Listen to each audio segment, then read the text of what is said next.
শ্রাবণ মাস আমাদের সবার কাছে অতি প্রিয় একটা মাস, কেননা এই মাসটি হচ্ছে দেবাদিদেব মহাদেবের শুভ জন্ম মাস। আর এই মাসেই বিবাহিত অবিবাহিত সমস্ত মহিলারা সবুজ চুড়ি হাতে ধারণ করে। এই সবুজ রং হচ্ছে সুখ ও সমৃদ্ধির প্রতীক। তাছাড়াও এই সবুজ রং দেবাদিদেব মহাদেবের অতি প্রিয় একটি রং, কেননা দেবাদিদেব মহাদেব প্রকৃতির সরলতাকে খুব ভালোবাসে।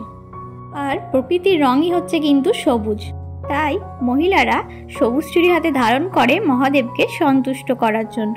আসলে বিবাহিত মহিলারা সবুজ চুড়ি হাতে ধারণ করে স্বামীর দীর্ঘায়ু ও শুভ কামনার জন্য। এছাড়াও অবিবাহিত মেয়েরাও বা কুমারী মেয়েরাও হাতে সবুজ চুড়ি ধারণ করতে পারে তাদের সৌভাগ্য ফিরিয়ে আনার জন্য আর মহাদেবকে প্রসন্ন করার জন্য। তো বন্ধুরা, আমি যেটুকু জানি তোমাদের কাছে শেয়ার করলাম বা তুলে ধরলাম। তো তোমরা শ্রাবণ মাসে কে কে সবুজ চুড়ি পরেছো অবশ্যই কিন্তু কমেন্টে জানিও। আমি কিন্তু দেখো শ্রাবণ মাসের প্রথম সোমবারই সবুজ চুড়ি পরে নিয়েছি। তো বন্ধুরা, সবাই ভালো থেকো, দেখা হচ্ছে নেক্সট ভিডিওতে। টাটা।